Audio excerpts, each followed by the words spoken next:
I wanted to do this video for a little while. This is pretty much a response video to Mark Boy 316 and Nintendo 2009 and all that. 5 favorite films of all time. It's impossible. I can't find any. I just have 6 films. I'm gonna go way up to 5. I'm gonna go to 6 because I don't know. I have so much amazing movies in here that it just really it's hard to choose really which movies are some of my favorite ones. I just really I don't know. I really don't know. I have 6 films that I cherish so much that I love. This is the remake of a 1950s sci-fi film. Why I pretty much love this film is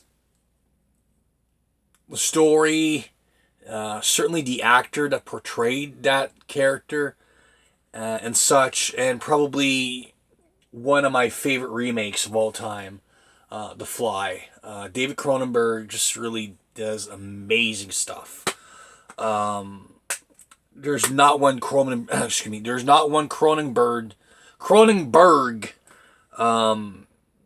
film that I've seen up till now that I really detest. That I would come here and say, don't go watch that film. There's nothing much more I can say.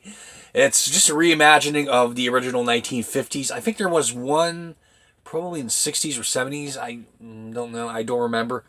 But I think it's mostly the 50s. I think there were 2 or 3 films. But it spawned a sequel, The Fly 2. But yeah. A lot of... I pretty much have a memory blank right now. A lot of films that David Cronenberg did and such. Because David, pretty much a whole bunch of Davids in Hollywood. David Cronenberg and David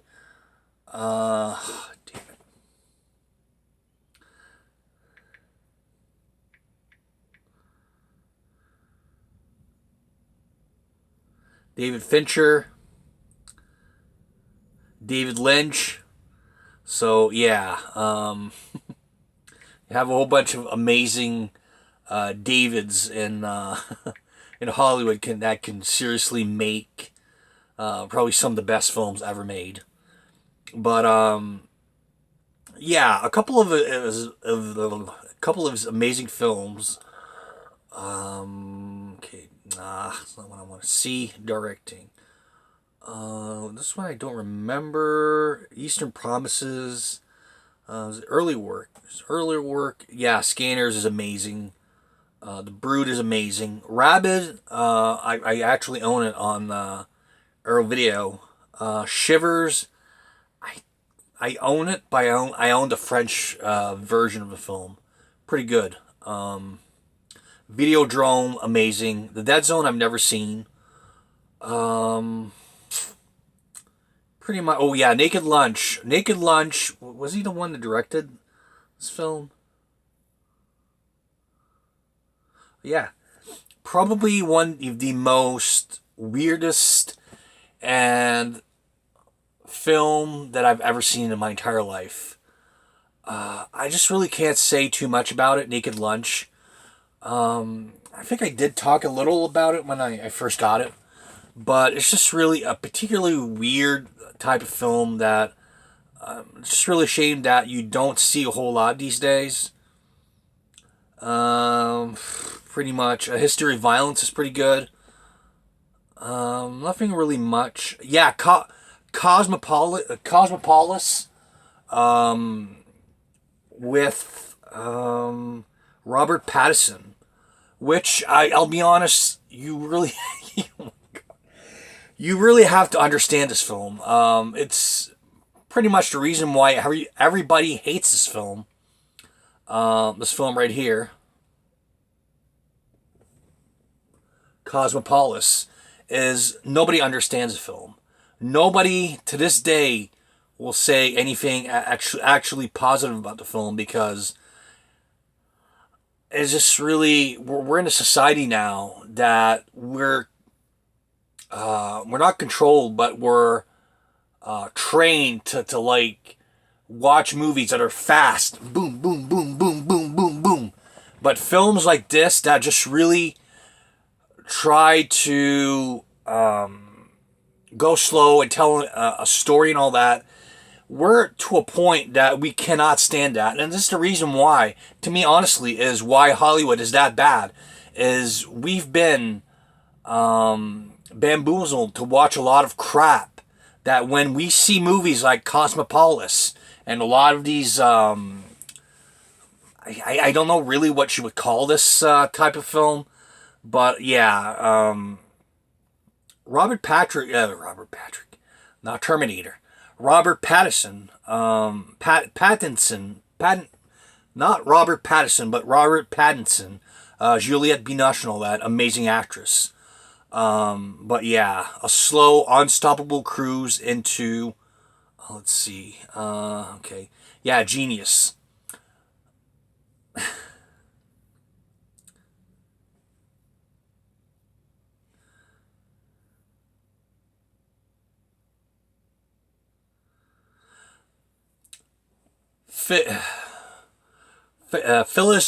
Philosophical and poetic.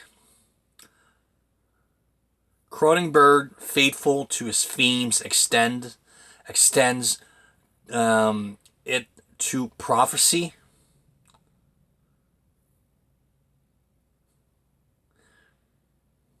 Unpredictable, absurd comedy, perfect midnight movie.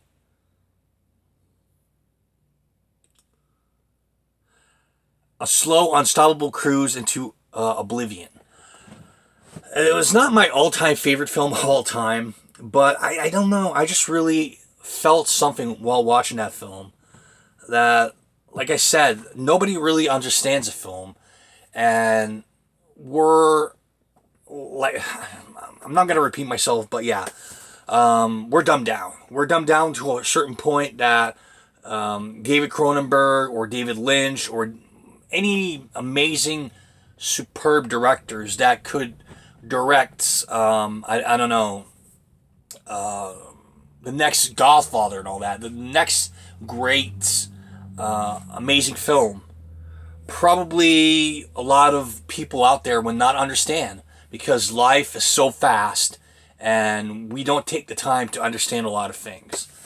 But anyways, probably a lot of the shit that I said is probably some of the stupidest shit ever. But it just really, it's probably makes no sense to nobody. But yeah, it just really makes sense to me. The next one, this one right here, I just really love. Let the Right One In. Just really a superb, amazing film. Why I love this film so much, it's the story about a girl and all that, or some sort of creature, and somewhat that befriends a little boy and all that. I think, what's his name again? Oscar. Yeah, Oscar. Befriends her. Later on, he finds out that she's a vampire. She's a bloodthirsty creature and everything. So it's pretty much them trying to deal with a lot of the stuff and all that, and just really Oscar finding out during the film and everything. It's just really an amazing film. A subtitle film, which I don't really mind. A lot of people don't love subtitle films because they don't like reading. But I just really would highly recommend at least a remake, Let Me In. Let Me In is pretty good too, but it's never going to beat the original Let the Right One In. Decided to add a little, probably a film that I remember watching since I was a kid. Three Ninjas and all that. Just really an amazing film from beginning to end. It's pretty much about three kids and all that, three brothers, I think their grandfather. Yeah, their grandfather is kidnapped. No, their father. Was it their father? No, their father, I think. I don't remember. It's been so long since I've seen it. No, their grandfather gets kidnapped and all that, or somebody in their family gets kidnapped. And it's up to them to try to find out really who kidnapped him and all that. So it's a pretty decent little film. Nothing really amazing, but the sequels, I have to be honest, were not really that good.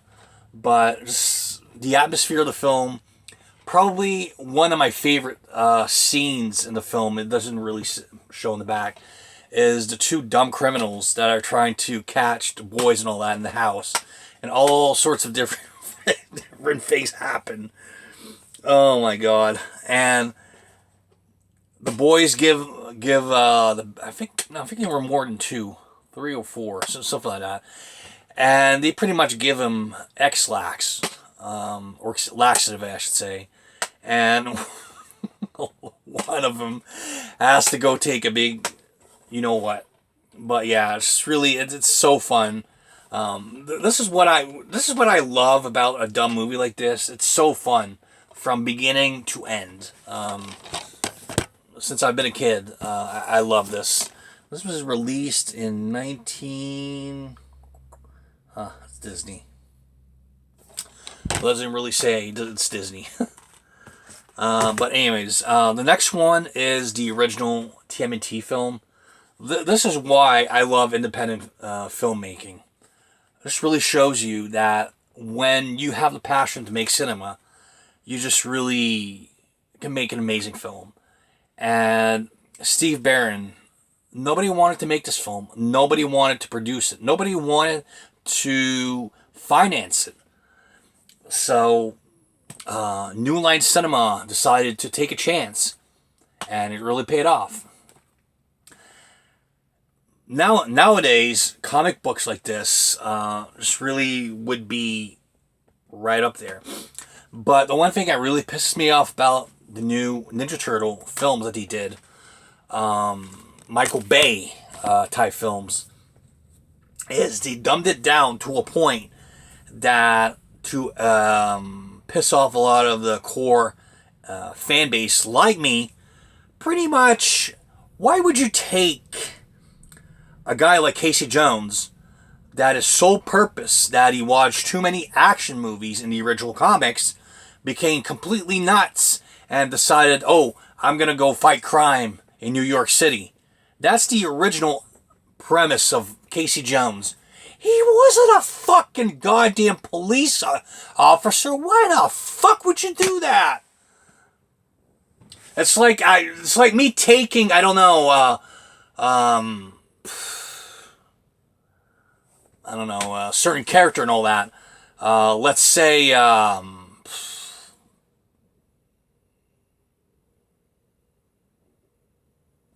can't really think of anything right now, but take a certain character and all that and just really dumb it down. Like, it doesn't make sense to me. Why would you fucking do that? You have a fucking comic right in front of you. And you fucking go and you put him as a fucking cop? He's supposed to be a fucking vigilante and all that. Vigilante or whatsoever. He's not supposed to be a fucking cop. And the first film just really dumbed down the Shredder as much as possible. This is why I hate Michael Bay's production team. They effed up Nightmare on Elm Street. They just really, they don't care. Hollywood does not give a crap about any franchise. As long as it can make money, they'll do it as cheap as possible, dumb it down as more as they can possible. And it just really, it pissed off Wes Craven. Because, man, the guy fucking created Freddy Krueger, man. He put all his eggs in one basket to create Freddy Krueger.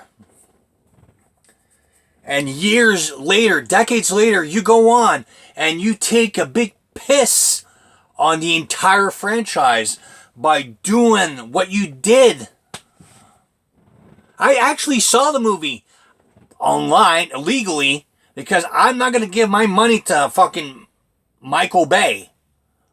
I'm not going to say Michael Bay did awful movies. He's done some good movies like The Rock, pretty much the original Transformers. I'll be honest, he did some good films.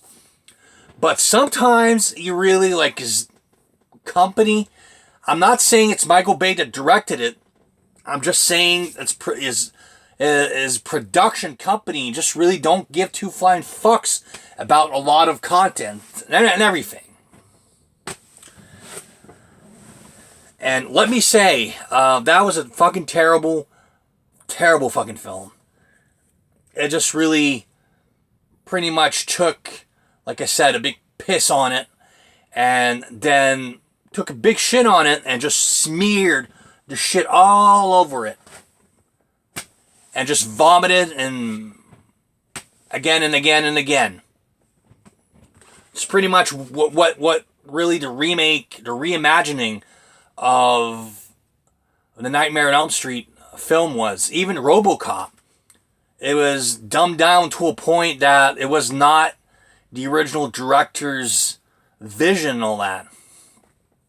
I'm not saying to remake RoboCop from the 1980s and all that, but you could have made RoboCop different. A little more violent, but different. Rated R movies work. Look at Deadpool. Deadpool's making a lot of money.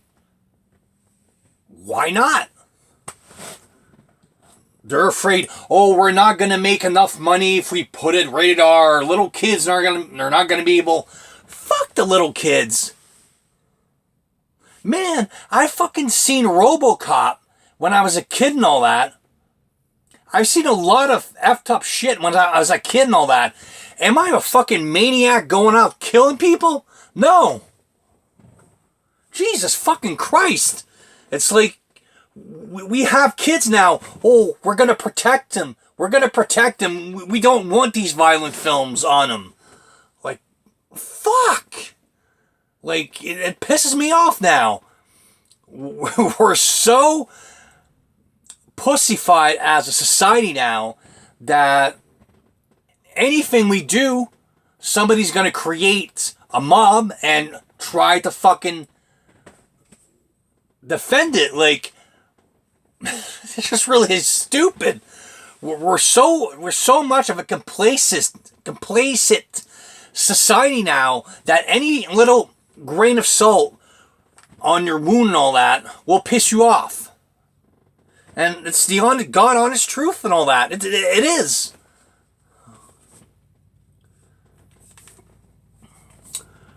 Seven. This type of movie right here, just like I'm talking right now, would never be made.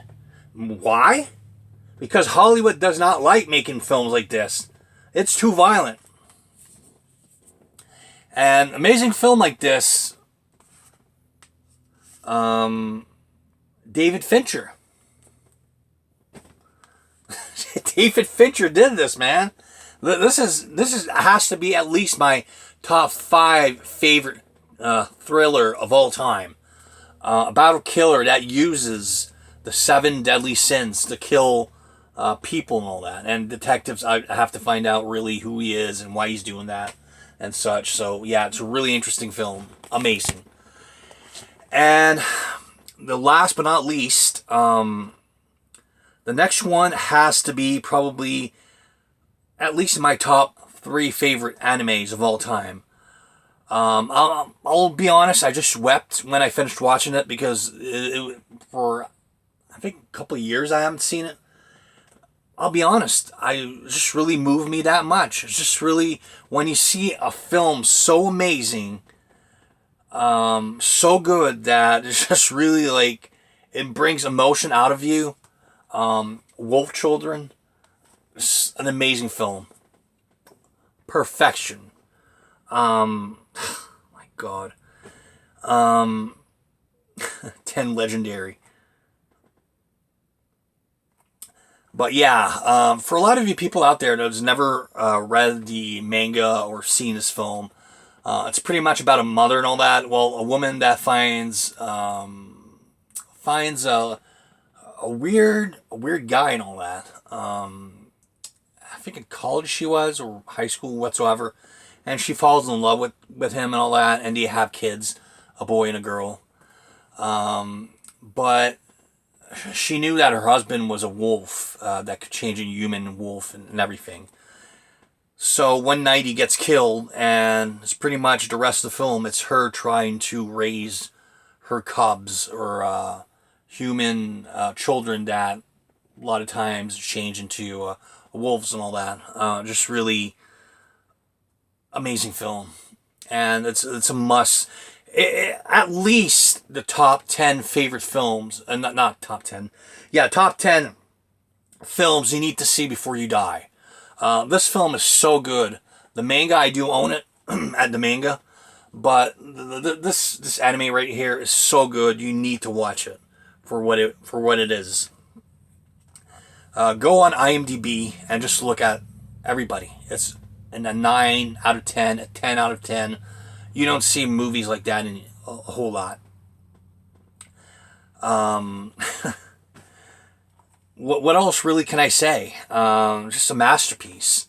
So yeah. Anyways, everybody, hope a lot of you people out there enjoyed this ranting and bitching and moaning type video, and hope to see you soon. Good day.